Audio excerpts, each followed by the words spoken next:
Coucou tout le monde. Alors, c'est une vidéo un petit peu spéciale aujourd'hui, enfin spéciale dans le sens où je n'étais pas censée faire ça, mais j'avais arrêté, il me semble, depuis le mois de septembre, de vous faire je les commence, ils font leur entrée dans ma salle de bain, voilà. En général, ce que je faisais tout le temps, c'était je sélectionnais tout plein de produits que j'allais commencer dans le mois parce que je savais qu'un shampoing ou un gel douche allait se terminer ou une crème ou des choses comme ça. Et donc du coup, on m'a fait plusieurs petites demandes, entre guillemets, tout au long de ces mois, donc septembre, octobre et novembre, en disant, bah, au fait, tu fais plus je les commence ou ils arrivent dans ma salle de bain, ça nous manque, il fallait que je les réintègre. Donc là, à partir de janvier, j'ai décidé de vous montrer ce que je vais commencer là à partir du mois de janvier. J'avais une petite hésitation sur vous montrer tout ce que j'ai prévu de mettre de côté pour les utiliser de janvier jusqu'à avril, date où on est censé s'en aller d'ici.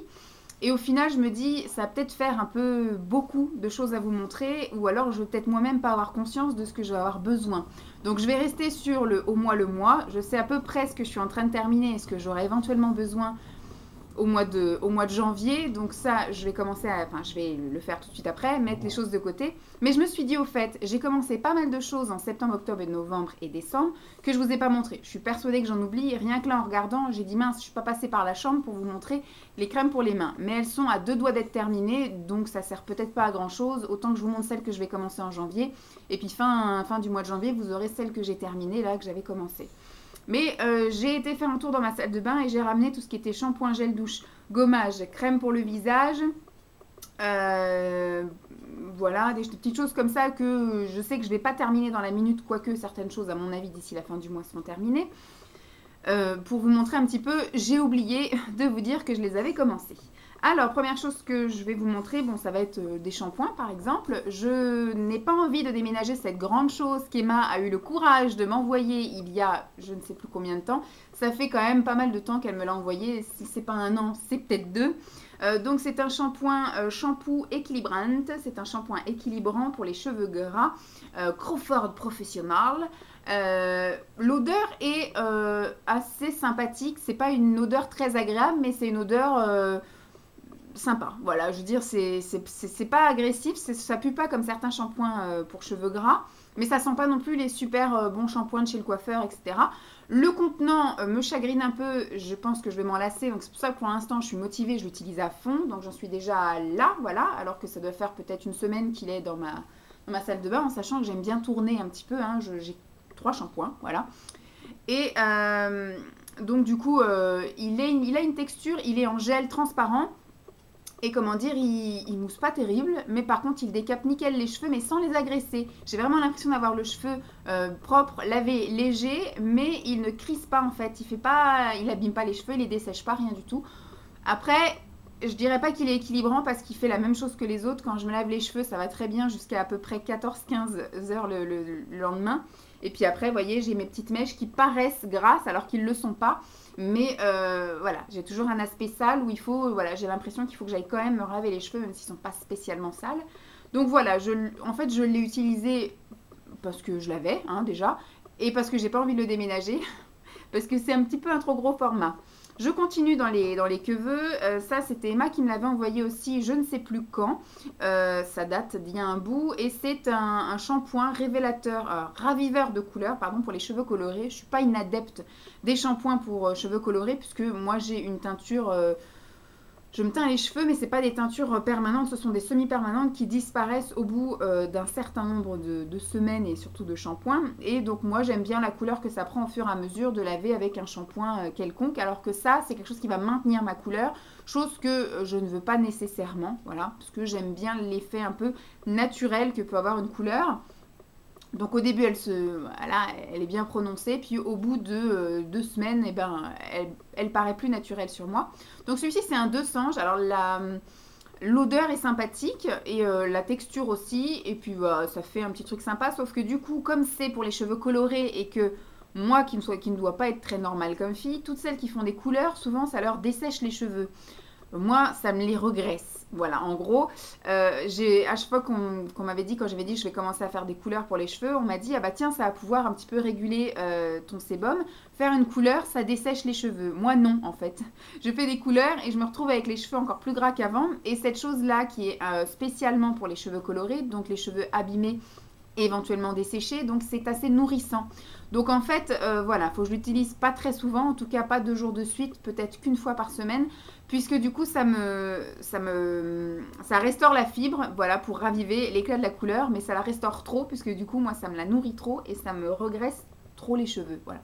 Mais ça fait du bien de temps en temps, surtout sur les longueurs et les pointes, ça a bien besoin, parce que c'est vrai que du coup c'est quand même abîmé de par le fait que je leur ai mis une couleur, mais ça les a pas desséchés. Ensuite, j'ai pris ceci parce qu'il fallait que je le termine, parce que je ne l'aime pas. C'est pour les cheveux normaux, à tendance à regresser, et c'est le Elseve Argile Extraordinaire Shampoing Beauté que j'avais acheté en double. Et puis du coup, je ne l'aime pas, donc j'ai dit, bah hop, on le prend comme ça, on ne le déménagera pas. Il est déjà quasi, voilà, il est quand même la moitié bien entamé. Comme ça, au moins, je ne déménagerai pas. Voilà. Toujours pour les cheveux, une chose que Maë m'avait envoyée dans son colis énorme, surprise, c'est le L'Oréal Elseve Lisse Intense. C'est une crème lissante, voilà, sans rinçage. Sauf que moi, je l'utilise comme un masque, en fait. Parce que c'est une crème qu'il faut donc normalement mettre et après, donc on peut faire le lissage. Enfin, ça se lisse tout seul. Sauf que pour moi, qui ai les cheveux, parce que c'est pour les cheveux secs, difficile à lisser ou onduler, ce qui n'est absolument pas mon cas, hein, parce que j'ai des baguettes automatiques, j'ai les cheveux tellement fins et voilà, que j'ai mes cheveux vraiment tout raides, etc. Donc moi je l'utilise sur les longueurs et les pointes en masque, voilà, et je le laisse poser on va dire 10-15 minutes, donc ça me, voilà, c'est à l'huile d'argan et à la protéine de soie, donc ça me rend les cheveux tout doux, et après bah, je les rince, et je me lave un petit peu le dessus les racines en fait, mais pas les longueurs et les pointes, et donc effectivement, ça enlève le surplus, le fait de repasser un petit coup d'eau chaude là-dessus. Et puis ça doit sans doute activer, un petit peu activer l'huile d'argan et la protéine de soie. Parce qu'après je me retrouve avec les cheveux tout doux. Mais c'est comme ça que je l'utilise en tout cas.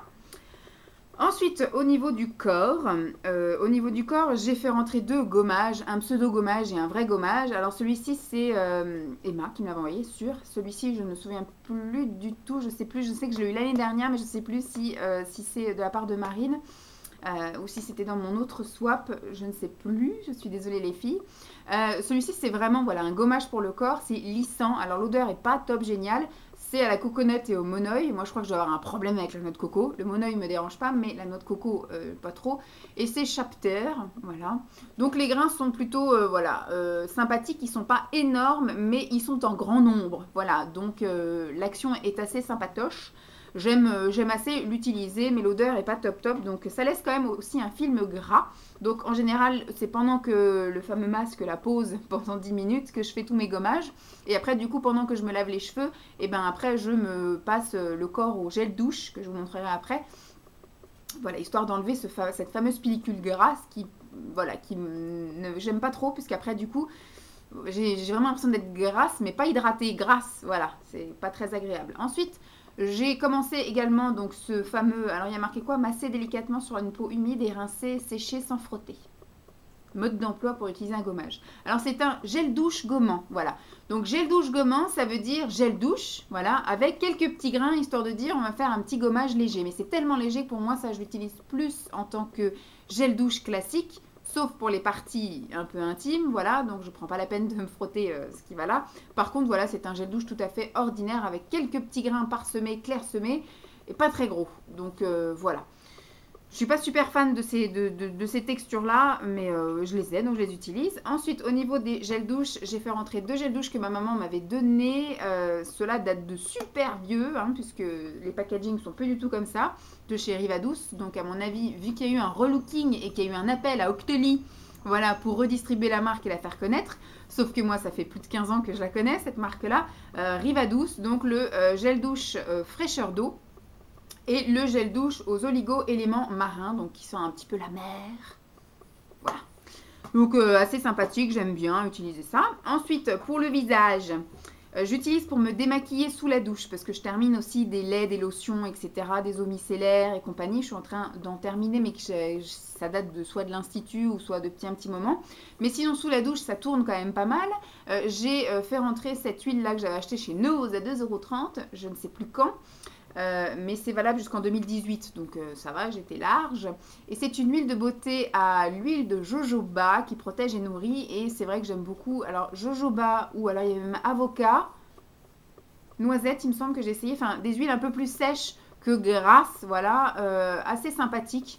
Un nettoyage nickel, moi je mets, voilà. Bon, après, ce qui est chiant, c'est que la pompe, elle doit avoir un défaut parce qu'il y a un tout petit filet qui sort. Donc, je suis obligée de mettre au moins 15 pompes pour avoir une dose convenable pour me démaquiller les yeux et le visage.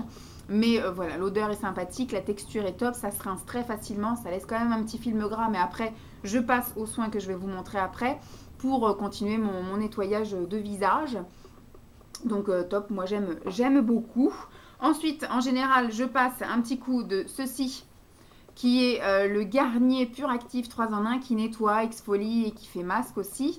Alors en fait c'est un gel nettoyant assez épais, pâteux même je dirais, un peu comme du dentifrice, hein, vous voyez un petit peu la texture, avec je pense beaucoup d'argile dedans pour que ce soit quand même assez, voilà, c'est pour les peaux grasses à problème, ce qui est mon cas. Et donc du coup avec plein de petits grains pour faire un petit effet gommage, mais les grains sont ni trop agressifs ni trop nombreux pour m'agresser moi. J'ai essayé une période, ceci quand j'ai acheté, j'ai essayé pour ne pas commencer d'autres masques à l'argile, j'ai essayé de l'utiliser en tant que masque et ça m'a donné des boutons, donc il restera dans sa fonction de nettoyant à grains, voilà, c'est un léger exfoliant, mais c'est plus un nettoyant, donc je commence par utiliser ceci pour enlever donc tout le film gras de l'huile de jojoba et finaliser le nettoyage, et ensuite pour rincer ce masque qui avait tendance à me donner un petit peu des boutons, j'utilise de chez Sian l'Aquariche, le gel nettoyant pour les peaux, enfin, pour une peau nette et fraîche, pour les peaux normales à mixte, on va y arriver. Voilà, j'ai acheté ça dans la précipitation parce que je n'ai plus de gel nettoyant pour le visage. Et j'étais en train de faire mes courses et j'ai pris ceci, puisque moi d'habitude je raffole du Neutrogena, le rose. Et puis, bah, il n'y en avait pas de promo à ce moment-là, etc. Donc, j'ai pris le premier qui m'est venu, mais je pense que j'irai en tester aussi d'autres ailleurs. Mais comme celui-ci m'avait bien convenu et que j'étais chez Lidl à ce moment-là, je l'ai pris. Ensuite, nous allons passer donc toujours au visage, voilà. Et c'est pareil, j'ai ouvert ceci, je l'ai ouvert dès que je l'ai acheté, en fait. J'avais terminé mes crèmes hydratantes et plutôt que de taper dans mon stock, j'étais en train de faire mes courses chez Lidl et je me suis dit, ah tiens, mes crèmes elles vont bientôt se terminer. Donc, c'était le soir même ou le lendemain. J'ai dit, bah, je vais tenter ça tant que j'y étais. J'ai vu que c'était à 2,90 € le pot. Et donc, j'ai pris une crème de nuit et une crème de jour. Alors, au niveau de la crème de nuit, c'est la anti-wrinkle. Donc, ça doit être une anti-âge de 50 ml. C'est la crème de nuit au Q10. Je la trouve beaucoup trop riche et trop grasse. Et elle a tendance, effectivement, à me regresser la peau, à me donner quelques micro-kystes et aussi quelques boutons. Donc, je vais la terminer. Je l'applique en couche tellement fine que, voilà, mais c'est tellement gras que, voilà, c'est... Après, du coup, je commence à l'appliquer même ailleurs pour pouvoir me la réduire au maximum. Donc, celle-ci, je pense pas que je la rachèterai, mais je vous ferai le bilan une fois que je l'aurai réellement terminée. Et celle-ci est un bonheur. Donc, c'est la crème Aqua Moisturizing Cream. Donc, je pense pas que ce soit une crème anti-âge, mais vraiment juste une crème, un petit peu de sport. Plus une crème hydratante pour le visage. Elle est très légère. C'est plus, j'ai l'impression de me mettre de l'eau sur le visage. L'autre, elle a plus une texture huileuse et celle-ci plus une texture aqueuse. Enfin, vraiment, voilà, comme si vous mettiez un petit voile d'eau et elle sent merveilleusement bon. S'il y en avait une que je devais racheter, ce serait celle-ci. Je pense qu'ils doivent aussi en faire une de nuit pour celle-ci, mais voilà, je pense que l'autre, elle est au Q10, elle est beaucoup trop riche. Je pense pas être encore la cible de cette chose-là avec ma peau d'adolescente. Ensuite, au niveau du corps, puisque j'ai fait le corps mais je ne l'ai pas terminé, en sortant de la douche, en ce moment, je m'applique ceci, donc c'est ce que j'ai commencé. C'est l'huile anticellulite de chez Sion Nature que j'avais acheté à la fin de l'été ou courant de l'été, qui est censé être raffermissant, mais je ne suis pas assez assidue ni assez énergique pour l'appliquer. Ça fait pas non plus, enfin ça fait pas longtemps, ça fait déjà la moitié du flacon que j'ai utilisé. L'odeur est assez spéciale, hein, c'est au boulot, donc il faut aimer. Et puis bah, je pense pas avoir les gestes appropriés puisque pour l'instant, puis en même temps le flacon est tellement petit, je pense qu'il faudrait que j'en achète d'autres, mais ça n'est plus en vente, que voilà, qu'il faudrait que je l'utilise en continu, sauf que j'aime bien voilà alterner entre les laits, les crèmes, etc. Donc c'est vrai que voilà, pour l'instant pas trop d'effet, l'odeur pas top, pas des plus agréables et surtout c'est une huile donc c'est très gras et ça reste très gras sur le corps une fois qu'on l'a appliqué. Voilà, ça pénètre pas en gros. Toujours de chez Sian, voilà, j'ai commencé ceci, je l'avais acheté, je vous l'avais montré, il me semble, j'en ai acheté 2 versions. Et j'ai acheté celle-ci, c'est le Suddenly Madame Glamour for Woman.